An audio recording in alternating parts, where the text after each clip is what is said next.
on souligne aussi une autre semaine que je trouve très importante. La semaine des bibliothèques. Mais oui, puis on fait ça avec quelqu'un qu'on aime beaucoup. Oui. D'habitude, elle se trouve derrière nos caméras et là, elle est devant. C'est Amélie Boivin-Enfield, chroniqueuse littéraire. Bonjour. Entre autres choses, on peut dire peut-être, oui. On aurait pu te mettre un titre long comme ça. Finalement, on a réduit à chroniqueuse littéraire pour les besoins de la cause ce matin. Tu es une passionnée de lecture. Tu lis des livres en quantité industrielle à chaque semaine. Oui. Ça va rendre plusieurs personnes peut-être jaloux et jalouses. Puis tu as apporté des coups de cœur, je pense. Oui, des coups de cœur. Je commence avec un livre qui, l'automne, c'est terne. La couverture, en tout cas, donne le ça goût donne de partir. Ouais, moi, j'ai goût de faire, je m'en vais pas en vacances, puis je veux y aller. Mais c'est ça, c'est qu'on retrouve à l'intérieur 50 destinations de rêve, les endroits incontournables où on peut se rendre du côté soit de l'Asie, de l'Afrique ou de l'Océanie. Et à l'intérieur, c'est vraiment super, super bien fait. On nous dit combien de jours on devrait partir pour cette destination-là, à qui ça s'adresse, qu'est-ce qu'on peut faire comme activité, combien de kilomètres on doit parcourir chacune des journées, quels sont les moyens de transport qu'on peut faire. Puis ce qui est le fun, c'est que ce sont des guides accompagnateurs d'un peu partout à travers le monde qui nous expliquent leur destination préférée. Ouais, ça devient aussi un intemporel. C'est un genre de livre qui passe jamais vraiment date. C'est sûr qu'il y a des nouvelles adresses tout le temps dans différents pays qui se rajoutent, mais sinon... C'est un bon livre à laisser traîner sur la table de aussi, chevet. puis ça fait des belles idées, même si là, je vais déprimer les gens en parlant de Noël, mais ça fait des belles idées cadeaux. Des fois, pour les gens qui aiment voyager, je pense à mon père à qui, tu sais, des fois, il y a des gens qui ont beaucoup de choses, mais on ne sait plus quoi donner. C'est toujours des beaux cadeaux. C'est vraiment très, très bien fait. Les images sont super belles. Les guides du livre sont toujours très, très beaux. Oui. Ouais, très, très belle suggestion, oui. Et on parle encore de voyage, mais cette fois-ci avec de la chiclite, les filles. Moi, je l'ai vu tantôt se taper, puis je me suis dit, je sens que je vais appeler mon amie Amélie pour qu'elle me prenne des livres. Oui, c'est ça. Je pensais, il va y en manquer un carton. Oui, c'est ça. C'est l'histoire de Geneviève Cabana, qui est une psychologue, et elle pète littéralement sa coche auprès d'un de ses patients qu'elle suit depuis plusieurs années. Et là, elle se fait radier pour les 2 prochaines années.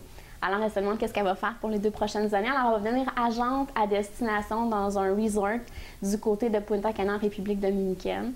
Et là, il va se passer plein d'histoires parce qu'elle, c'est une mère de 2 jumeaux qu'elle a laissés parce qu'ils sont rendus assez grands, ils sont dans la vingtaine.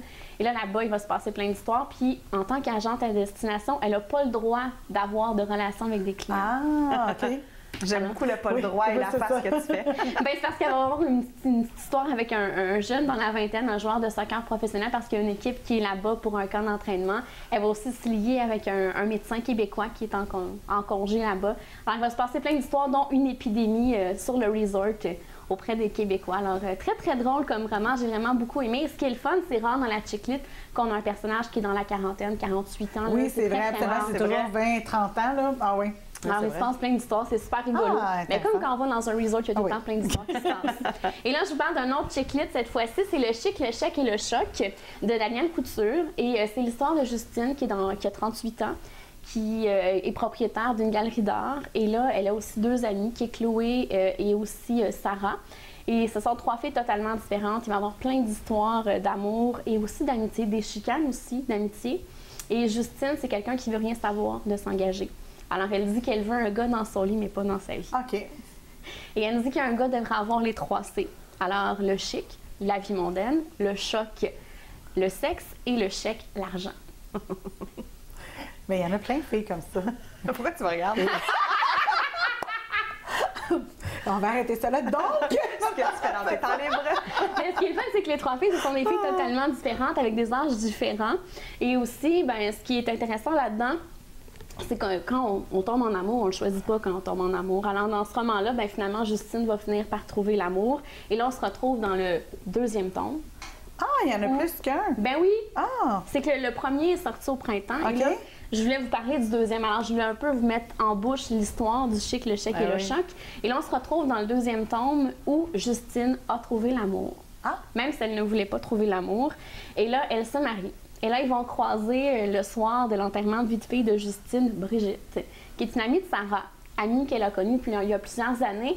Et Brigitte a travaillé pendant une dizaine d'années du côté de New York. Et là, elle rentre à Montréal avec regret. Mais elle est contente de croiser Sarah. Et là, finalement, il l'invite à aller faire cette super soirée d'enterrement de vie de fille. Et là, Brigitte, dans sa vie amoureuse, ça va pas super bien. Alors, il va se passer plein de péripéties. Et là, le fait d'avoir une quatrième personnage dans l'histoire, ça amène plein de péripéties, là. Et c'est vraiment super intéressant. Et on voit Sarah qui s'est séparée dans le premier roman, qui doit retourner sur le marché du travail après plusieurs années. Refaire sa vie, OK. Oui. Alors, un autre bon roman de filles, là. Et je vais dans un autre, tout autre ordre d'idée. vraiment très, très différent. C'est Le vent en parle encore de Michel Jean. Ça parle justement des pensionnats autochtones. On retrouve l'avocate Audrey Duval qui, elle, est là pour remettre de l'argent aux gens qui sont allés au pensionnat, un peu pour alléger la peine qu'ils ont vécue là-bas, les troubles qu'ils ont vécus là-bas. Et dans les pensionnats, on le sait, là, il s'est passé des agressions sexuelles, de la violence. Ah oui, ça a été des années noires. Oui. Alors, l'avocate Audrey va aller retrouver une femme qui est alcoolique pour essayer de comprendre ce qui s'est passé. Finalement, on découvre que c'est une des petites filles qui est allée sur un pensionnat autochtone. Et il va y avoir plein de péripéties. C'est vraiment très, très touchant, troublant. Ouais, ça a été très bien reçu aussi. Très percutant. Ouais, j'ai vraiment adoré ce moment-là. Ça fait très réfléchir. Il nous reste un peu une petite minute. Ben oui, je vais dépêcher vite. Oui. Ben, le dernier, Marie Laberge, alors, vous vous en doutez bien, c'est un polar, un thriller policier. Alors, c'est une femme qui se fait assassiner et on accuse son fils de l'assassinat de la mère. Et là, 22 ans plus tard, on rouvre l'enquête pour trouver qui est la personne parce qu'on sait que c'est pas finalement le jeune garçon qui a tué sa mère. Alors. OK. Dans la couverture, oui, je trouve, elle est percutante. Oui, il y a des coupés dans l'histoire. OK. Et rapidement, ben, t'en as parlé, Natacha, la semaine dernière. Martin Michaud, mon coup de cœur de l'automne. Oui. Alors, c'est l'histoire de Liamette, qui est la femme d'un candidat qui se présente au présidentiel, à l'investiture américaine en 2016. Et il y a 25 ans, il s'est passé quelque chose de majeur et ça a ressurgi 25 ans plus tard et ça a venu troubler la candidature de son mari. Ton coup de cœur, tu disais, de l'automne. Oui, définitivement. C'est vraiment le meilleur. Et rapidement, pour les fans de Chicklist, j'ai jalouse! Ça sort le 30 octobre prochain, le 4e et dernier, Charlotte Oui, on salue Nathalie qui est déjà venue à Caténat aussi, qu'on adore toutes les trois. Là.